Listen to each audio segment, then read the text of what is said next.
Coucou tout le monde, bienvenue sur une nouvelle interview des audacieuses inspirantes. Et aujourd'hui, c'est Nathalie qui est venue nous partager ses pépites d'audace. Bonjour Nathalie, bienvenue. Bonjour Christa. Alors Nathalie, avant que l'on découvre tes pépites d'audace, est-ce que tu pourrais te présenter aux personnes qui vont te découvrir aujourd'hui sur l'interview? Qui es-tu? Que fais-tu? Quel entrepreneur es-tu? Très bien.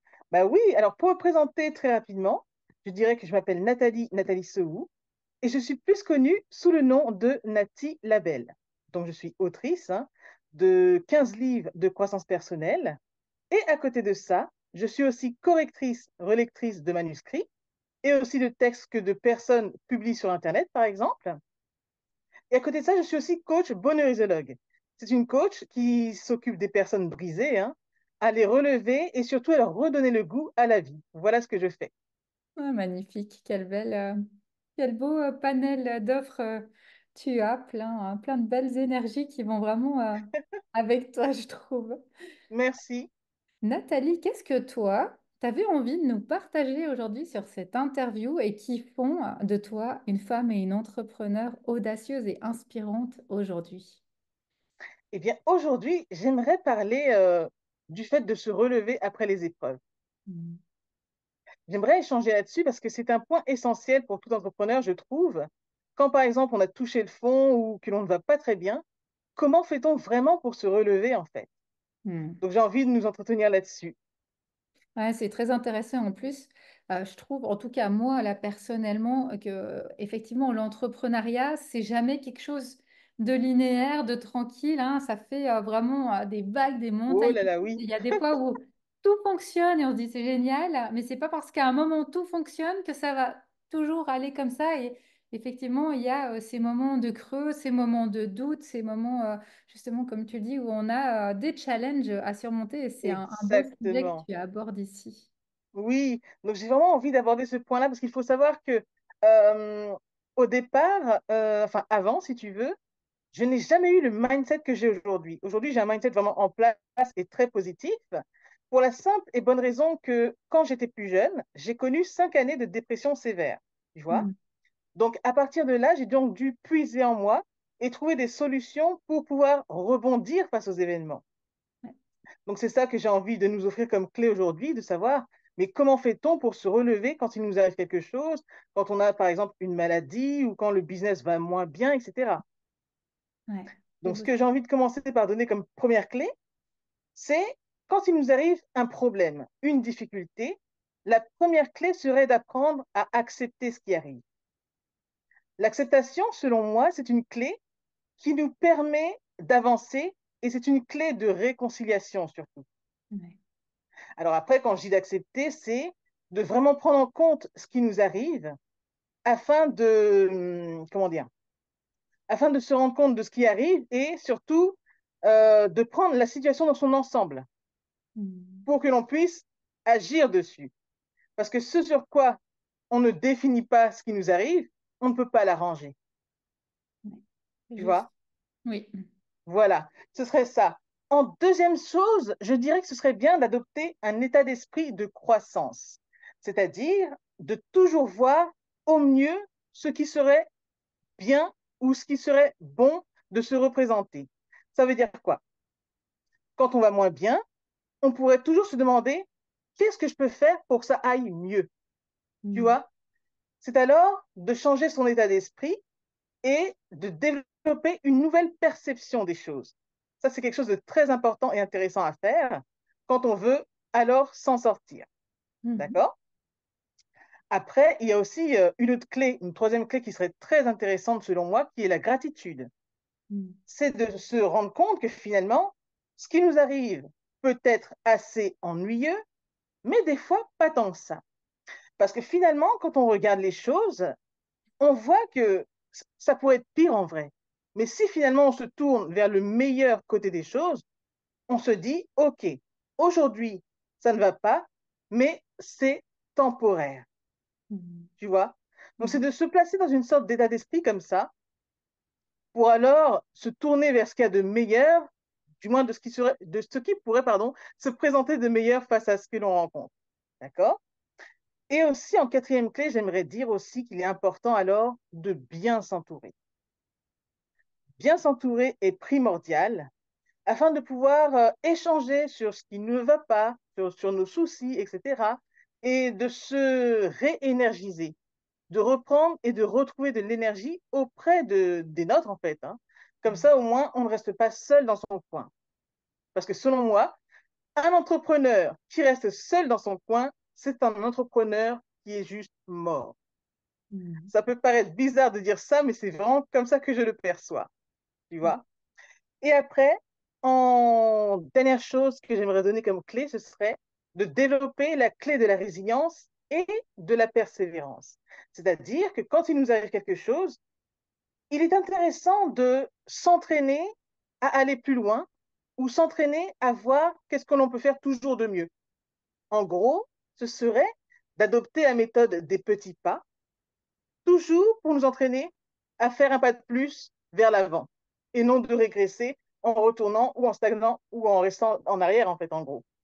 Ouais. Donc, voilà un peu les clés que j'avais à nous donner pour aujourd'hui par rapport au fait de se relever après une épreuve ou après une maladie, par exemple. Voilà, Christa. Ouais, super. Merci pour ces 5 clés. Moi, j'ai envie de te poser cette question, Nathalie, Oui, très concrète, parce que effectivement, ces 5 clés elles sont très puissantes.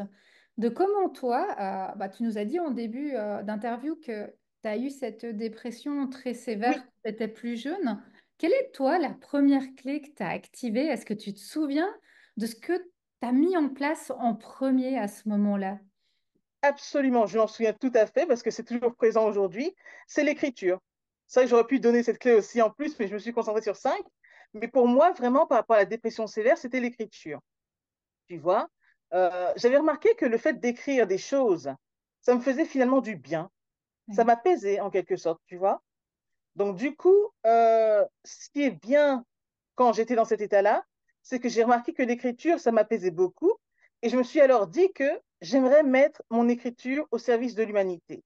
C'est-à-dire d'écrire des mots M-O-T-S pour apaiser nos mots M-A-U-X. oui. Et c'est Et donc ce que j'ai fait avec tous mes livres, parce que finalement, j'ai vu que mes livres, ça aidait vraiment des gens et ça les transformait aussi. Donc c'est comme ça aussi que je suis devenue auteur par la force des choses et que j'ai continué tout simplement à bonheuriser mon audience, comme je le dis aussi. ouais, c'est génial.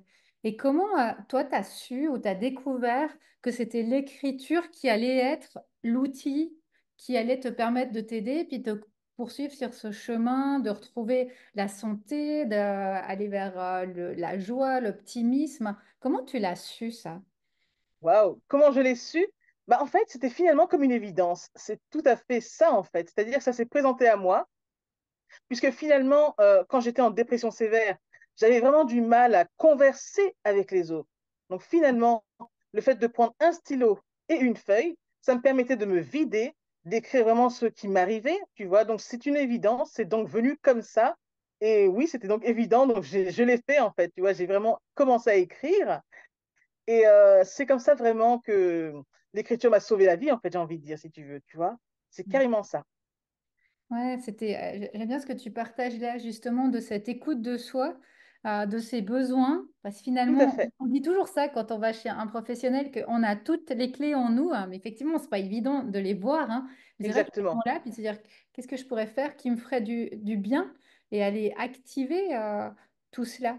Et puis ensuite, donc toi, tu as découvert que c'était l'écriture, Oui, ton, ton antidépresseur, j'ai envie de dire, ton médicament, ce qui t'a aidé à avancer. Et comment après, parce que ça revient un peu sur cette clé des petits pas dont tu parlais, comment après, à un moment, tu t'es dit, je vais pouvoir faire de cette écriture un métier, mon métier, je vais faire ça parce que c'est quand même un immense pas hein, de se dire, OK, oui. j'utilise l'écriture pour me faire du bien, pour moi, pour déposer un peu ce que j'ai à déposer, puis à un moment de dire, bah, c'est ça que je veux faire, moi, c'est écrire, c'est permettre aux gens d'avoir accès à des écrits que j'ai faits pour qu'à leur tour, ils puissent être mieux. Comment tu as fait pour aller vers cette transition-là? Vraiment, cette transition, elle s'est faite quand j'ai eu les premiers retours des personnes qui lisaient ce que j'écrivais, en fait, tout simplement. Ça s'est Mhm. fait comme ça. C'était vraiment un déclic, je peux dire, par rapport par exemple, quand j'écrivais sur Facebook, j'avais des personnes qui me faisaient des retours comme quoi mes écrits, ça les impactait vraiment. Et là, je me suis dit, oui, il y a vraiment quelque chose à faire. Donc, c'est vraiment là que je me suis dit, bah, donc, j'allais chercher des éditeurs, etc., pour commencer à présenter mes premiers manuscrits. Et donc, ça s'est fait il y a 10 ans de cela, donc c'était en 2014. Et c'est aussi à ce moment précis que je suis devenue officiellement auteur, du coup, Ouais. parce que j'ai été édité dans une première maison d'édition, etc. Et vraiment, c'est comme ça que ça s'est passé. C'est surtout par rapport à l'interaction, tu vois, en fait, avec les internautes. On va dire ça comme ça. Vu que l'impact était vraiment réel, je me suis dit, oui, il y a vraiment quelque chose à faire de ce côté-là. Donc, la transition s'est faite comme ça, en vérité. C'est que j'ai agi, j'ai reconnu déjà, par exemple, mes trésors intérieurs, j'ai reconnu ce dont j'étais capable. Et là, par contre, j'ai agi et j'ai commencé à démarcher les maisons d'édition, etc. Et ça s'est fait comme ça.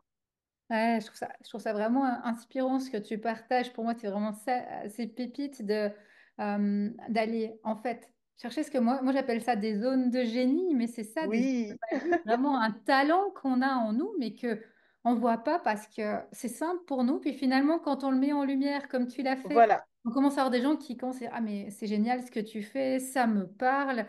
Et là, on se dit, bah, pourquoi j'en ferais pas un travail? Pourquoi je le transmettrais exactement. pas plus loin?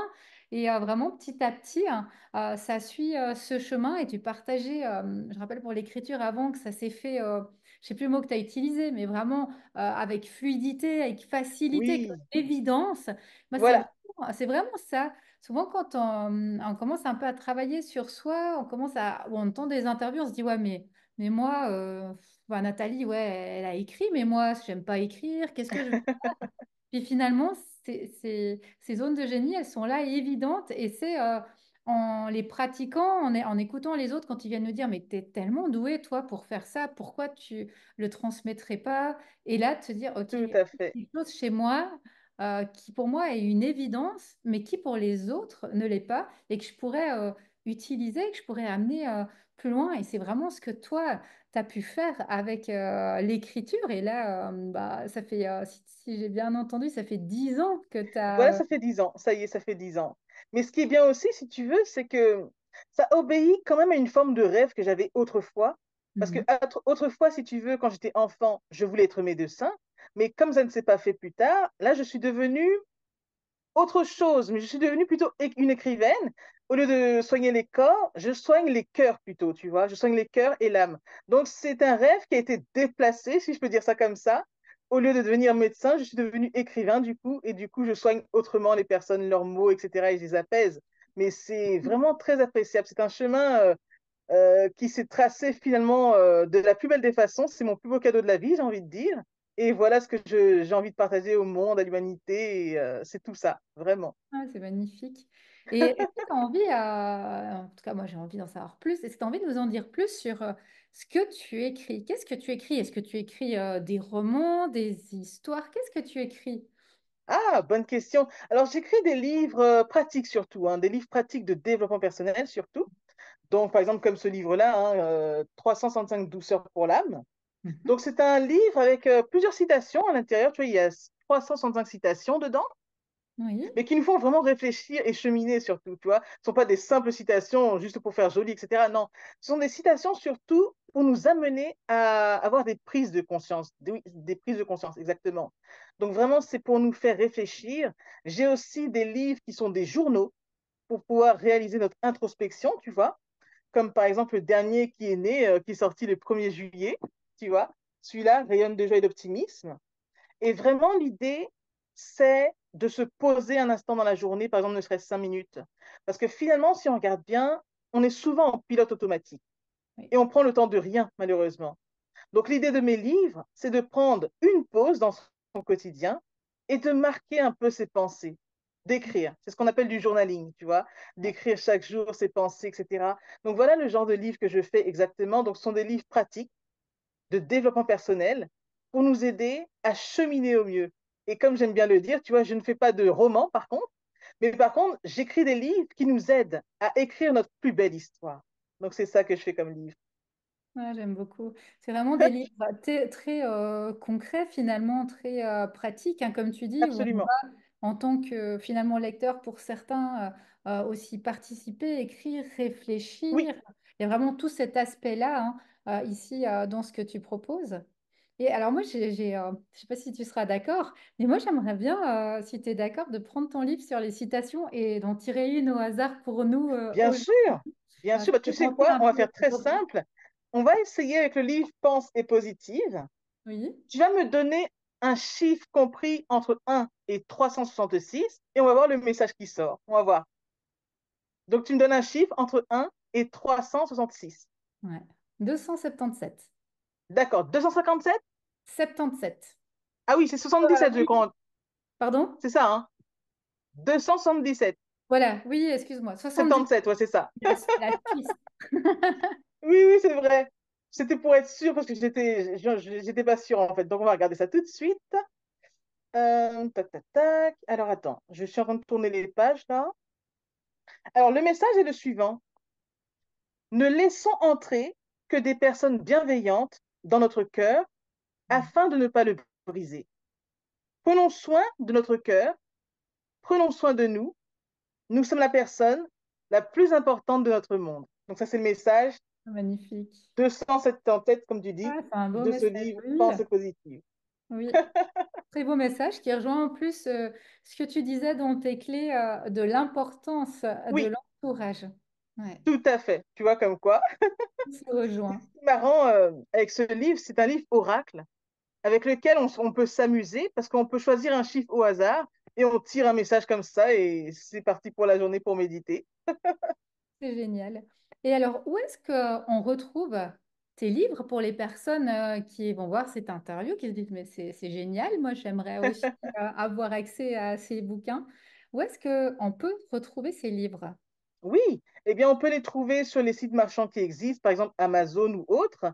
Certains sont aussi en librairie, parce que j'ai été édité par des éditeurs, donc les livres sont aussi, on peut les trouver en librairie, par exemple, ou les personnes peuvent me contacter moi directement pour les avoir dédicacés avec amour. Ah. Magnifique. Bah, super, Nathalie. Merci pour ce beau partage et ce beau message aujourd'hui. Et vraiment, j'invite toutes les personnes qui vont regarder l'interview à retrouver sous la vidéo tous tes liens. Comme ça, elles pourront aller voir plus en détail ce que tu proposes. Et D'accord. moi, bah, je me réjouis de continuer à te suivre sur les réseaux. À bientôt.